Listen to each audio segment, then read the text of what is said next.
Mr. Curtis, would you please state your full name for the record? My name is Clinton Eugene Curtis. And where do you reside? Tallahassee, Florida. And what is your profession? I'm a computer programmer. Would you please speak into the microphone so the audience can hear your testimony? I'm a computer programmer.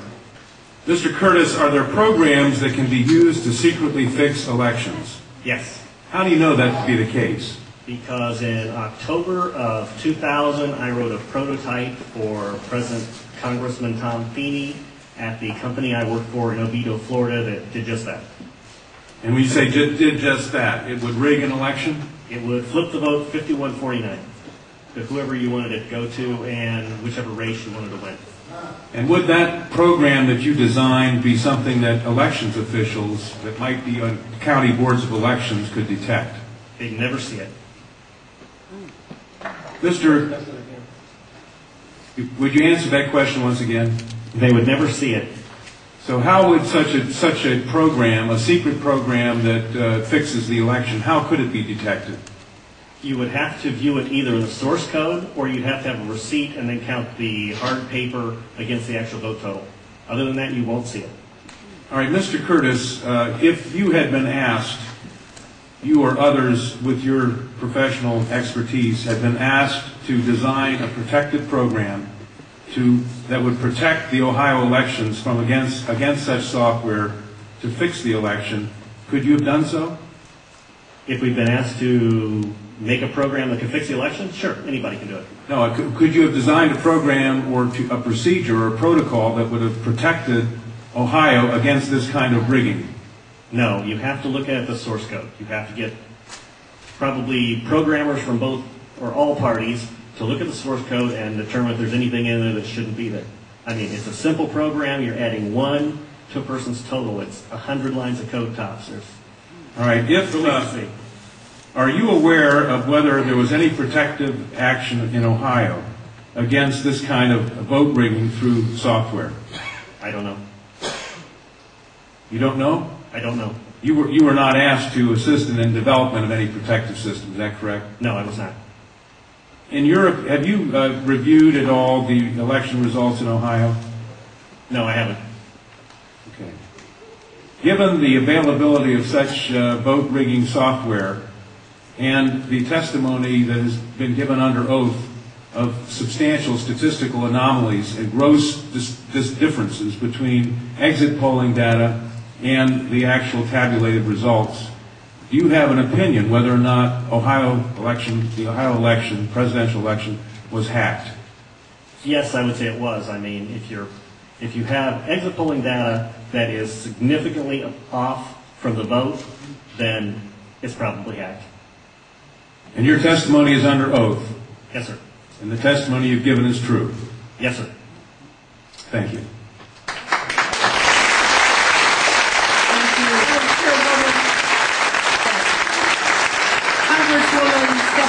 Councilwoman Waters and I have the same question. Come back to the podium.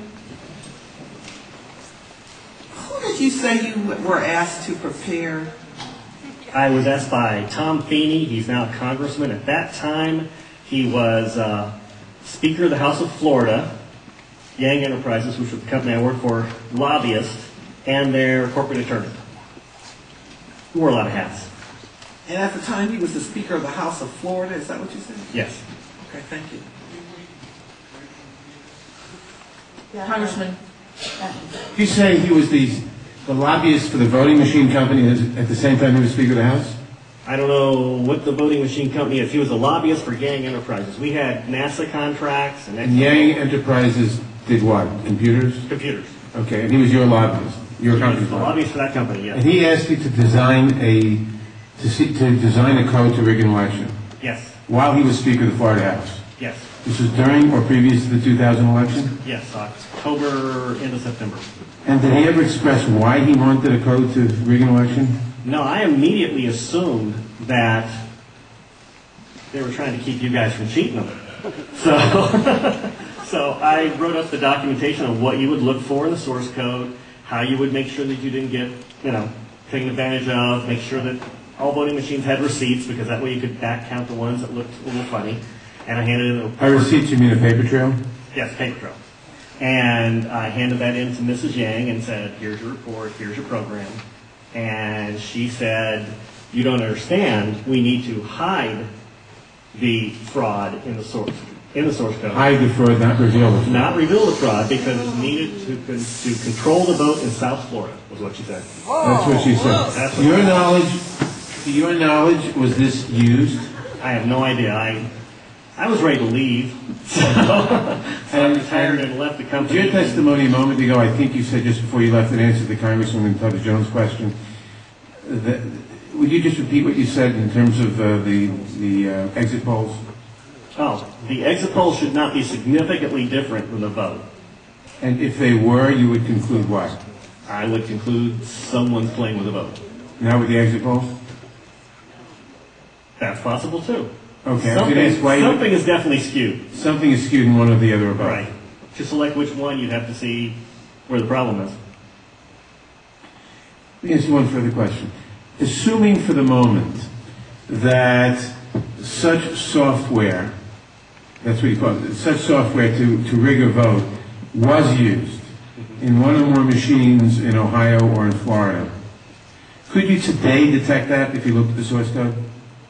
If you could get the machines and they have not been patched yet, I mean, once they get in and touch them, anything can happen. You can also set timers to do that, but then you see the timers. Then you'd have to take those machines, decompile them, which I couldn't do, but possibly a Microsoft and MIT something could do. You might be able to see it. You might. Not necessarily. Depends on how good they are at destroying what they had.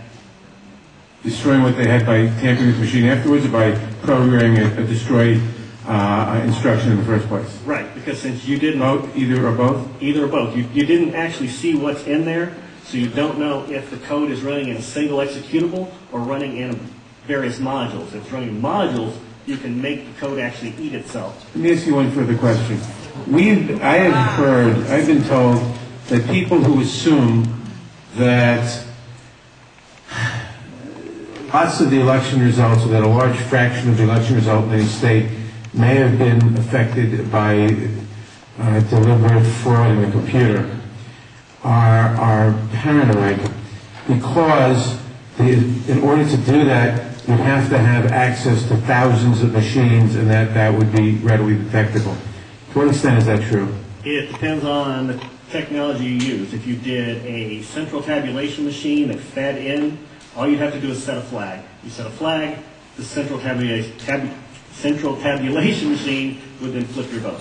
So so one person putting in bad code in a central tabulation machine could affect thousands and thousands or tens of thousands of votes. Right, and you could activate either automatically, or you could make it so that there's code existing on like an electronic machine that feeds it, where you would punch it in, it would set the flag, the server would see the flag, and then... And if you had a recount, and there were no paper trail, would that be, assuming that had happened, would that be revealable by seeing a discrepancy between what the central tabulator showed and what the individual machines, which had not been tampered with, showed? Not if I wrote it. Why not? In other words, I would make it match. You could work back from the tabulator to the individual machines, so that the tabulator would tell the machines to switch their results? Yes, it talks both ways.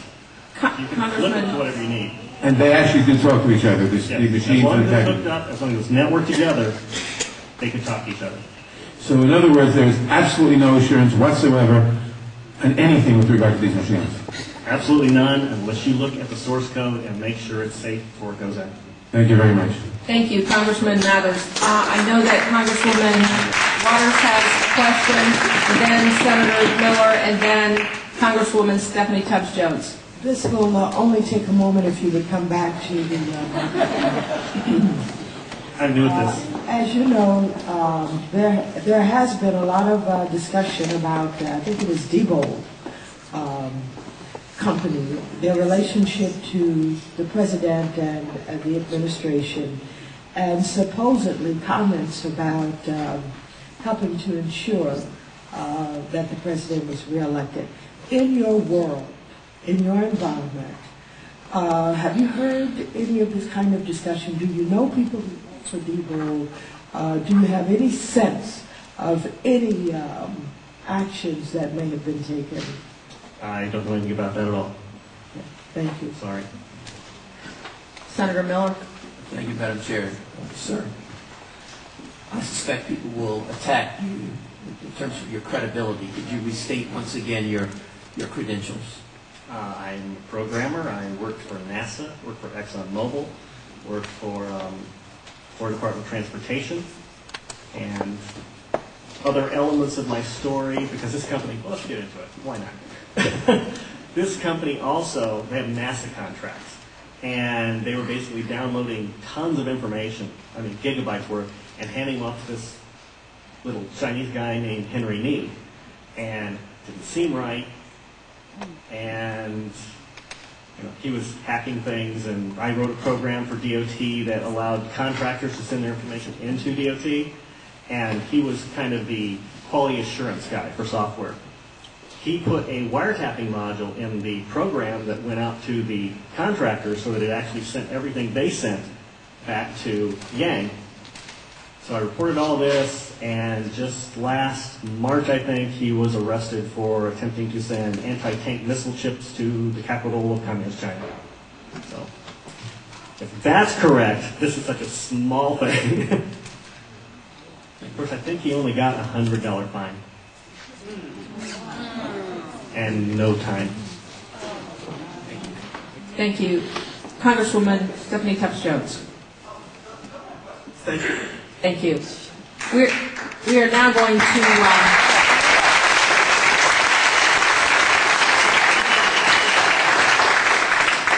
back to the public testimony, and